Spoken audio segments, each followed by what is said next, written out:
It is the voice of Indiana County. It's WCCS 101.1 FM, AM 1160, and WCCSradio.com. And on this Tuesday morning, Indiana Area School Superintendent Rob Heinrich is in the studio with us. Our conversation is brought to you by Marcus & Mack, voted best personal injury law firm in the Best of Indiana County contest. Marcus & Mack, a law firm representing injured people. So Rob writes to me and he says, here's some of the things I want to talk about. And the first line he says is, summer is over. That's like punching somebody in the gut. It really is. It hits you like just like that ton of bricks. But yeah, the summer camps started this week. Yeah. Heat acclimation for football. Band camp started this week. The girls volleyball actually had a camp last week already. The golf team is going to their first invitational tournament here this week. So yeah, big time. It's over. It's time to start getting back into the swing of things here and get back to school. So. Oh, the truth is, I used to, years ago, between newscasts, I would take my bicycle and I would ride up White Farm Road. Sure. For a little morning exercise. And I recall one year right after school was over, it's like 2 days after school was over, riding above the football field, looking down. There are people there, band members, that were practicing already. They really, it's a band too. It's a year-round thing. There is no off season. We say that all the time. Yeah. I mean, it's just it's a cultural thing across our country. I think we've gotten so involved and specialized in so many in specific sports or activities that there is no off season. It is all of these activities are year round. Yeah. Yeah. And the kids wouldn't be doing it if they didn't like doing it. Oh, 100%. And they do amazing things. I mean, if you listen to the music our students produce, it's just absolutely phenomenal. The work that they do and the work that the sports teams put in pays off. I mean, they've definitely seen the fruits of their labors. Yeah. Yeah. So a summer's worth of work on the school buildings themselves, and teachers have been working to get their lesson plans all built up and ready to go. Teachers, that's something that, I have a new appreciation for it because my son's a teacher. That's right. Is that, for the teacher, they can't come back every year and teach the exact same thing they taught the year before because that's going to burn them out quicker than anything. They have to make it fresh for themselves, too. Oh, 100%. I mean, the best teachers are reflective, and they're constantly looking over their lesson plans. And that's another misnomer that teachers only work 186 days a year. That's just false. Yeah. The ones that are care and compassionate about what they do, and the professionals put in a lot of time over the summer getting their stuff ready and making sure their craft is honed and ready to go, so they're even more effective this year. So that's absolutely true. They work very, very hard. And as you said, that we have people in the buildings every day. If you go to any one of our buildings today, I guarantee you find a couple of teachers in there getting their rooms ready for the kids coming here in a few weeks. Well, they get pretty excited about it, too. Oh, they do. I mean, this is people don't get into this profession to get rich. They get into this profession because they want to change the world and they want to do good for kids. So they are really good people, and they care about what they do, and they put their heart and soul into it. Kids go off for the summer, and maybe they do kid things. But there are a bunch of them that they actually spend their summers, doing some studying, maybe taking a college course or two, getting themselves ready for school as well. So there's a lot of prep work that goes in from the student standpoint, from the perspective of the teachers, the administration. It takes a lot to get a school year launched, and you're about to. Yeah, we have over 50 students right now taking courses at IUP through IUP dual enrollment. So there's no off season for academics either. If you want to be great at something, you put the time in. So that's true. And then, the prep work that we put in as an organization is tremendous. The principals are working with guidance counselors who are in to build the schedules for the students and troubleshoot some of those things. The custodial staff is putting in overtime to try to get the buildings ready. The transportation people are working out bus routes, and we're working on communications that'll be sent home next week to get everybody ready. So there is a lot of prep work that goes into launching a school year, but it's all good work. Yeah, it's good stuff. It's good stuff, and they're doing that work right now. If they are just sitting at home watching TV, which I don't know how many are these days. I think they scroll on their phones. Yeah, it doesn't matter whatever medium you're using, you're going to run into political commercials, and that it sort of, we get to wondering, how does a school district approach the political season like we're doing right now? Partisanship is one thing, and avoiding that, and and teaching students how it is that that civically we operate, how we function in the United States. That has to be a part of a curriculum. You don't want kids to graduate school and not know how this country works. Oh, absolutely. One of our goals is to make every one of our students that graduates from our schools active and involved, productive citizens who are capable in citizenry, which is you have to learn about the American political process to be that. You have to understand what's going on in the world and be aware of geopolitical events. So, but it's a delicate balance, though, because we never want to teach kids what to think. We never want to cram anything down their throats.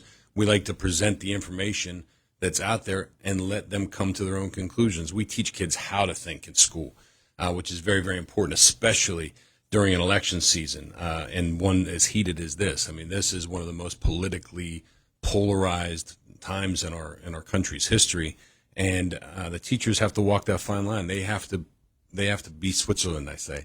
They have to be play devil's advocate. Never ever talk about something as if it's absolute fact, right? Unless it's a scientific proven law. If you're teaching Newton's laws of physics, motion, then absolutely that's the law. But if you're teaching politics or you're teaching a political issue in America today, you never want to say this is how it is. You want to say this is what these people say and this is what those people say. What do you think? Tell me more about that. Play devil's advocate. Well, what about what they said? And always have kids get deeper and deeper into the understanding, but never, ever, ever do we use our platform as educators to tell kids what to think. We want to make sure that we are empowering them to think for themselves. It's probably been about 15 or 20 years that the phrase critical thinking entered into the lexicon. That's a really valuable phrase, I think. Oh, 100%. That's exactly. If we can teach kids to think critically, then we've done our job, right? They can go find the answers for themselves. But, using social media, understanding bias, the bias that exists in everything, understanding AI now is another layer where if you're scrolling on your phone and you linger too long on one particular story, the AI machine behind that is going to give you more of those related stories. And pretty soon that's all you'll see. So understanding that's a reality and going out to seek other information to make sure that you have all the information available is a skill that we have to now teach in schools, which is very, very important and difficult to do. So, so the rules of school are for political things. If you teach politics, if you teach government, we actually have a course on elections that kids can take, then you absolutely need to do this, and you need to do it very fairly balanced, make sure that everyone comes to their own conclusions. If you teach math, you teach math.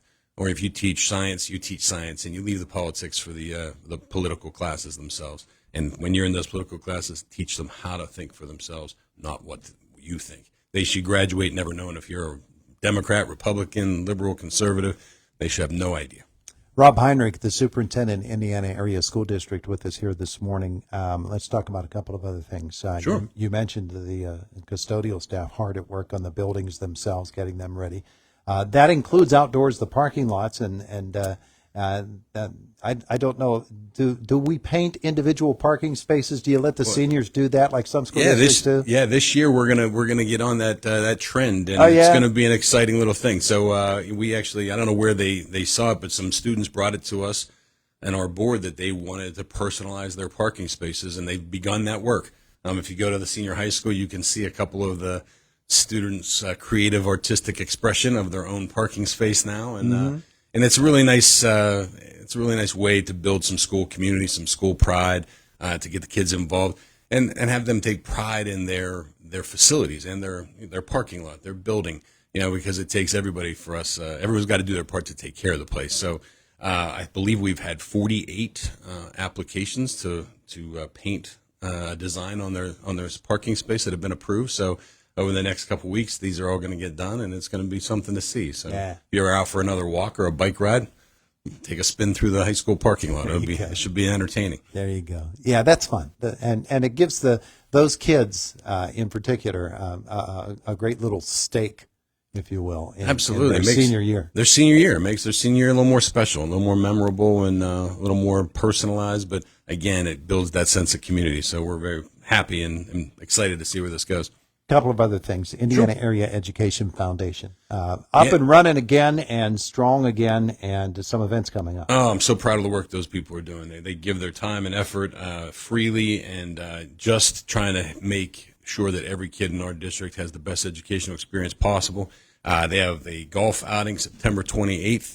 If you're a golfer and you're looking to golf for a good cause, we hope you come out, and you can find that information on our website. And then October 24th, we're having a spaghetti dinner to kind of launch a campaign here to raise some money for inclusivity and accessibility for our students with special needs. So we're very, very excited about the work that those people are doing, and just want to say thank you for getting this off the ground. So more to come on the Indiana Area Education Foundation, and just great big thanks to those people. There's a tremendous amount of potential in organizations like that, isn't there? Oh, absolutely. When people are positively motivated to get things done, and they have a collective vision, there's power there. So I'm excited to see what they can do, and hopeful that the community rallies around this and supports it. Yeah, and school districts and school boards, when they recognize the contribution that can be made from a foundation such as that, well, it's a great combination. Absolutely, really is. All right, you still trying to kiss the pig? I'm trying real hard. You know, I got tough competition. I got Jake and all these others that are trying to beat me, but it's I got an event tomorrow. We are doing trivia at the Eagles. So if you're a trivia nut and you want to support a good cause, you can please sign up. There's stuff on our Facebook and website. And then next Tuesday, I'm teaming up with Jason Beatty from Romeo's. We're going to do a trivia night at Romeo's, the Indiana Trivia Championship. So please sign up for that. Wow. There'll be great food from Romeo's and some fun trivia and some great baskets, raffles, and things like that. People really want to know, are you going to play at either of those? The word's out, huh? The word, I'm telling you what.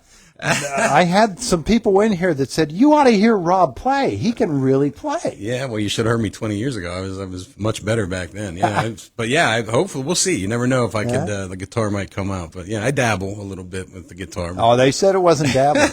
they said this was expert stuff. Well, they flatter me. I appreciate that. What were you hitting on that night? I do a lot of I grew up in the '90s, so I do a lot of '90s stuff. But I even got some Tom Petty and some Neil Young, and we got some all kinds of stuff. So, jeez, you do Harvest Moon? Do Harvest Moon? We actually did do Harvest Moon. My dad did you really? My dad played with us, and he played Harvest Moon, and I sang. It was great. So music runs in the family, I guess. So my daughter sang with me that day. So. And again, thanks to Margie from Sit and Stay for making that possible. That was a great event. So that's my favorite Neil Young song right there. Oh, it's so good. It's so good. And I love the way my dad plays. It was great. Wow, that sounds like a really, really good night. Yeah, it was. It was. We raised over $1,000 for that. So where are you going for trivia again? The Eagles down on Philadelphia Street. That's tomorrow night at 7 p.m. And then next Tuesday at Romeo's 6 p.m. is the Trivia Championship, the Indiana Trivia Championship. So kissing a pig. That's hopeful. We'll see.